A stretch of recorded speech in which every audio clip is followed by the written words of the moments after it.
Assalamualaikum warahmatullahi wabarakatuh. Selamat pagi.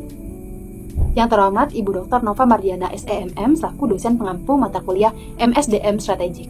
Di sini saya Sutriah dengan NPM 2311011-076 selaku moderator dalam presentasi pada hari ini.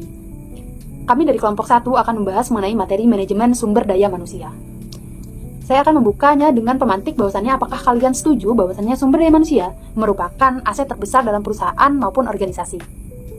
Selaras dengan apa yang dikatakan oleh Mark Victor Hansen, yaitu seorang penulis buku Chicken Soup for the Soul, yakni The Only Waste of Human Resources is Letting Them Go Unused, yaitu satu-satunya pemborosan sumber daya manusia adalah membiarkannya tidak terpakai. Sehingga kita perlu memahami apa itu manajemen sumber daya manusia.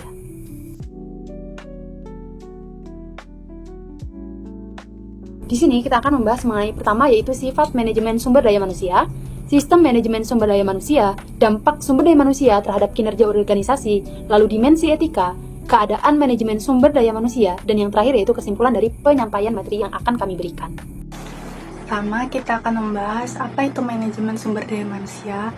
Manajemen sumber daya manusia berkaitan dengan pengelolaan, pengembangan, dan pemanfaatan tenaga kerja dalam organisasi. Konsep ini berawal pada tahun 1980-an, namun mendapatkan kritik karena dinilai bahwa istilah sumber daya manusia mereduksi manusia sebagai aset ekonomi. Kritik ini muncul karena manusia dianggap memiliki nilai yang lebih dari sekedar produktivitas kerja. Mereka mempunyai perasaan, kreativitas, motivasi yang tidak bisa disamakan dengan aset perusahaan lainnya. Meskipun mendapat kritik, konsep ini tetap digunakan untuk mempermudah dalam memahami pengelolaan tenaga kerja. MSDM mencakup aspek penting seperti pengetahuan, keterampilan, jaringan, energi, kesehatan fisik dan emosional, intelektual, kepribadian, serta motivasi. Dalam manajemen sumber daya manusia terdapat arsitektur sistem, struktur SDM, fungsi SDM, serta peran manajer lini yang sangat penting. Jadi, manajemen sumber daya manusia bukan hanya tentang mengelola karyawan, tetapi juga merancang strategi untuk memanfaatkan potensi tenaga kerja secara optimal. Sifat manajemen sumber daya manusia. Manajemen sumber daya manusia atau MSDM berkaitan dengan semua aspek tentang bagaimana orang dipekerjakan, dikelola, dan dikembangkan dalam organisasi. Ada dua model utama. Yang pertama, Baer et al. 1984 atau model Harvard, dan Von Braun et al. 1984 atau model Michigan. Filosofi MSDM menurut Kipes dan Delary 2007, MSDM menentukan nilai dan perlakuan terhadap karyawan. Dan menurut Legge 1989 mengidentifikasi prinsip utama MSDM. Yang pertama, yaitu integrasi kebijakan SDM dengan strategik bisnis. Yang kedua, SDM sebagai aset berharga dan sumber keunggulan kompetitif. Dan yang ketiga, kebijakan yang konsisten, meningkatkan komitmen dan fleksibilitas. Teori pendukung MSDM dikemukakan oleh Guest 1987 menekankan teori komitmen, motivasi, dan perilaku organisasi. Teori berbasis sumber daya atau research-based view menyatakan bahwa keunggulan kompetitif tercapai jika SDM itu bernilai, langka, dan sulit ditiru. Slide selanjutnya yaitu mengenai model manajemen sumber daya manusia, di mana model manajemen sumber daya manusia ini terbagi menjadi dua. Yang pertama yaitu model Harvard, di mana model Harvard ini menekankan komunikasi, pemahaman, dan kepercayaan antara karyawan dan manajemen, memandang karyawan itu sebagai aset, bukan biaya. Lalu model Harvard mempertimbangkan seluruh pemangku kepentingan dan faktor situasional untuk mencapai keberhasilan organisasi. Lalu model Harvard juga beroperasi dengan komponen yang saling berhubungan. Komponen tersebut yaitu faktor situasional, pemangku kepentingan, kebijakan SDM, hasil SDM, dan konsekuensi jangka panjang. Sedangkan model penyelarasan SDM atau model Michigan itu menyelaraskan struktur formal dan sistem SDM untuk mendorong tujuan strategis organisasi. Model ini berfokus pada pengendalian strategis, struktur organisasi, dan pemanfaatan sumber daya manusia untuk mencapai tujuan strategis. Di sini, di model ini, karyawan terkadang dipandang sebagai sumber daya yang harus dikelola dengan cara yang mendukung tujuan organisasi, serupa dengan material atau peralatan. Lalu yang terakhir, kinerja siklus sumber daya manusia bergantung pada seleksi, penilaian, penghargaan, dan pengembangan. Arsitektur SDM atau sumber daya manusia bukan hanya tentang bagaimana tim HR atau human resource diorganisir, tetapi juga gambaran lengkap tentang semua aspek yang terlibat dalam pengelolaan SDM di seluruh perusahaan. Becker, Huselit, dan Ulrich di tahun 2001 menjelaskan bahwa istilah arsitektur SDM mencakup profesional HR yang bekerja di dalam tim HR, kebijakan dan praktik SDM yang diterapkan di perusahaan, kompetensi, motivasi, serta perilaku karyawan yang dihasilkan dari penerapan kebijakan tersebut.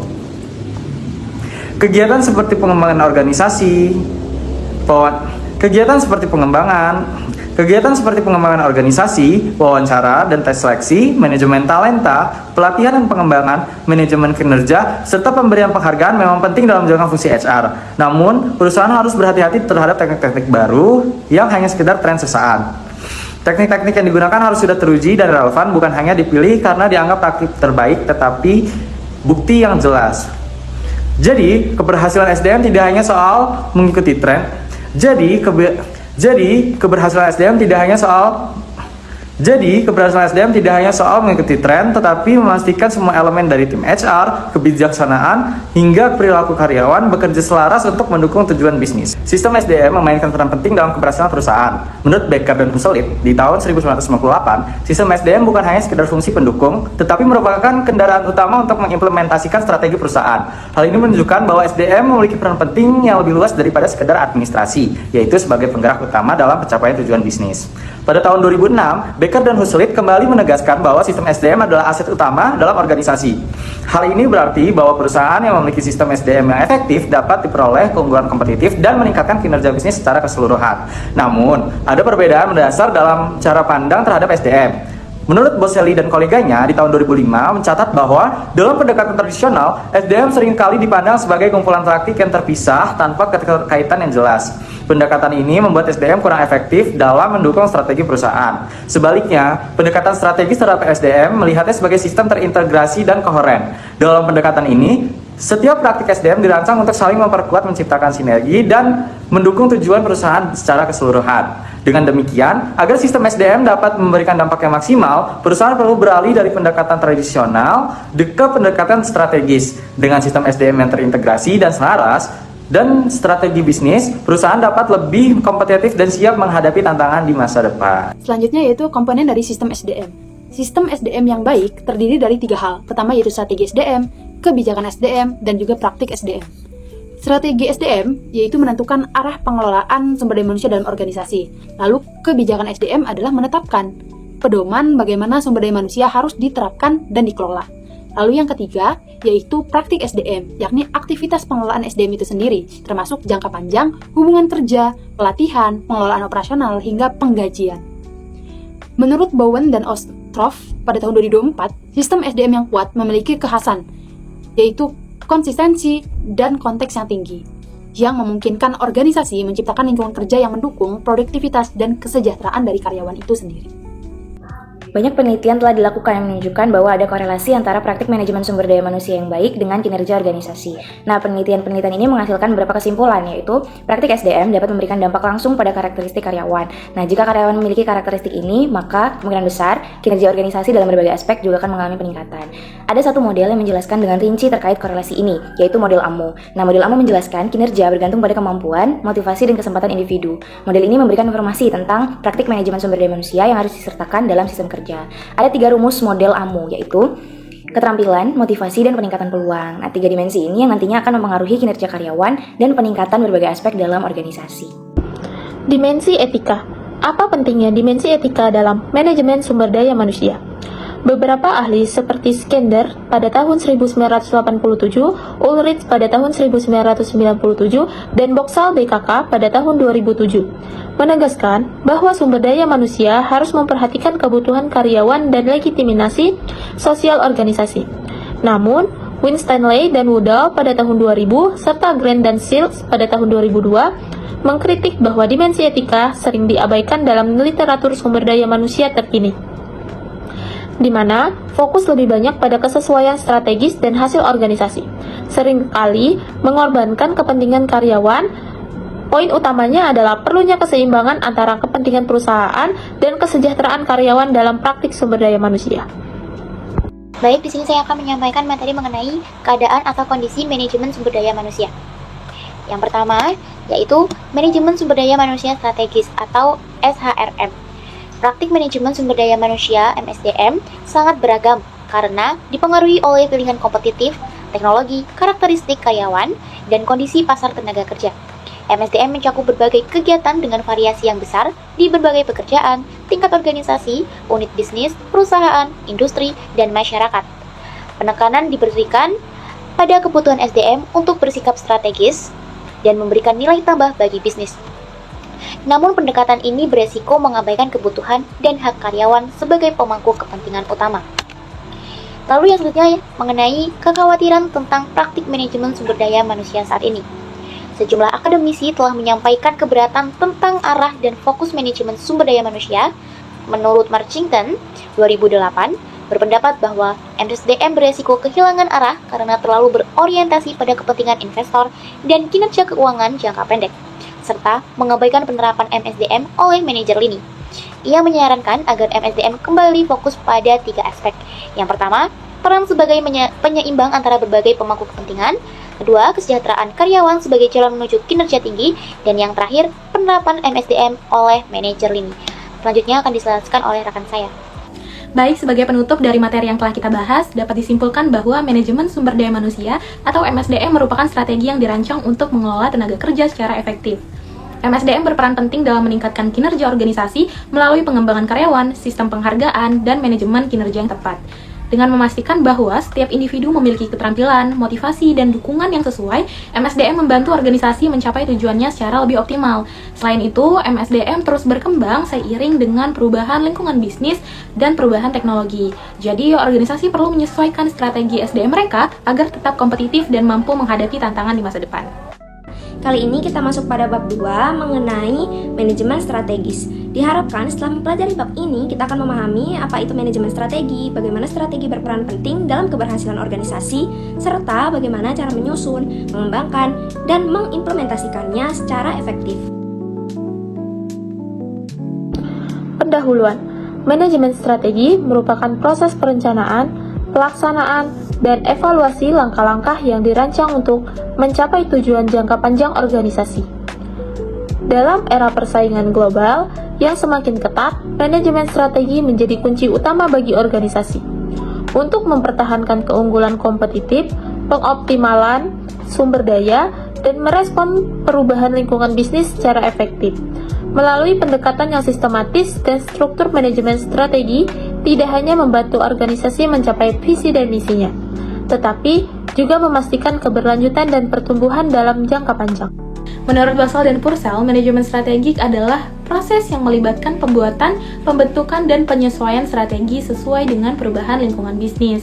Manajemen strategik sendiri terdiri dari 3 hal utama, yaitu memahami posisi strategis organisasi, yang mana mengetahui di mana organisasi berada saat ini.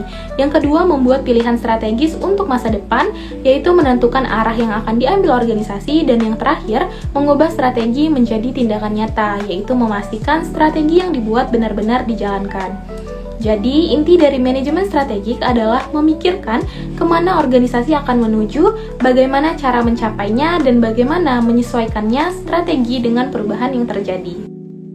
Definisi klasik strategi dibuat oleh Candler. Beberapa ahli juga menyebutkan definisi yang hampir serupa atau hampir sama dengan yang disebutkan oleh Candler. Candler menulis bahwa strategi adalah penetapan tujuan dan sasaran jangka panjang suatu perusahaan dan penerapan tindakan serta alokasi sumber daya yang diperlukan untuk melaksanakan tujuan tersebut. Terdapat 3 karakteristik strategi. Yang pertama, strategi berwawasan ke depan, yang artinya bagaimana kita akan memandang dan melakukan suatu hal di masa depan.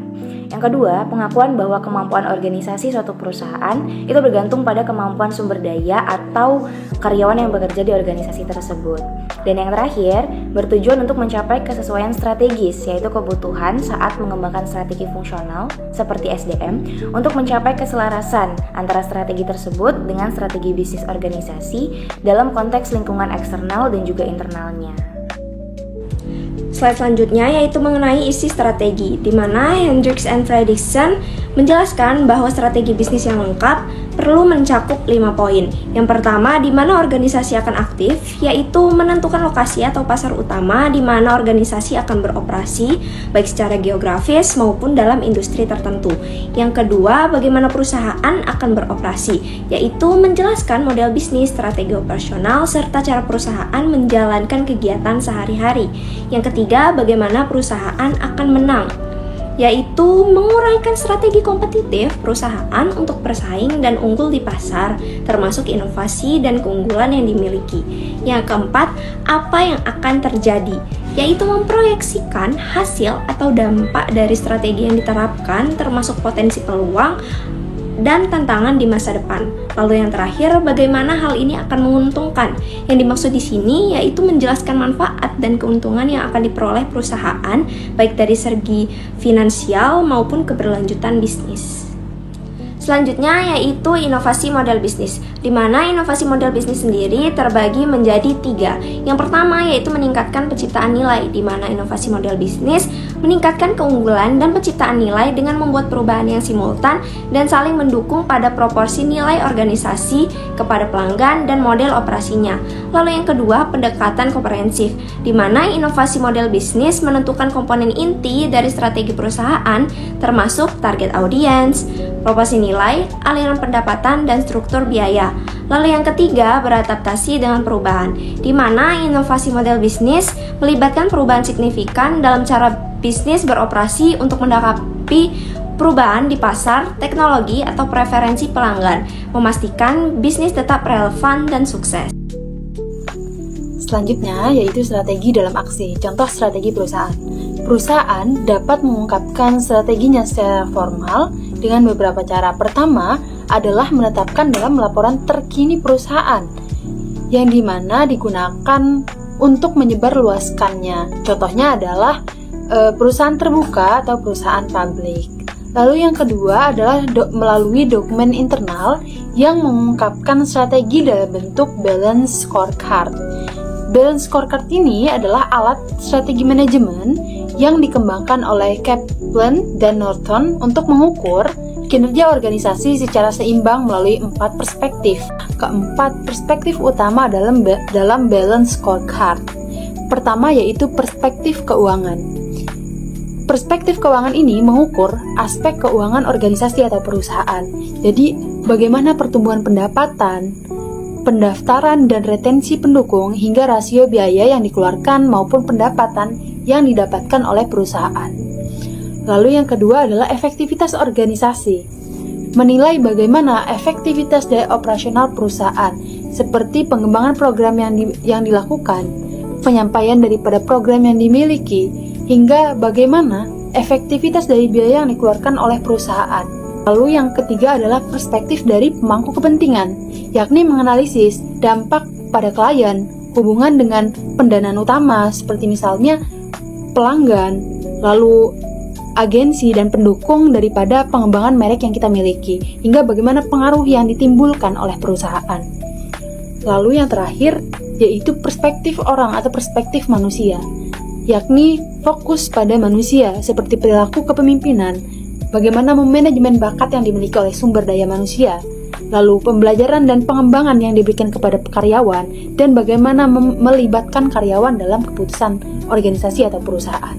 Pada dasarnya, balance scorecard ini membantu organisasi mengkomunikasikan dan menjalankan strategi agar menyeimbangkan tujuan finansial dan non-finansial, dan juga berfokus pada pertumbuhan jangka panjang melalui pengelolaan sumber daya manusia sebagai investasi jangka panjang. Pengembangan strategi MSDM.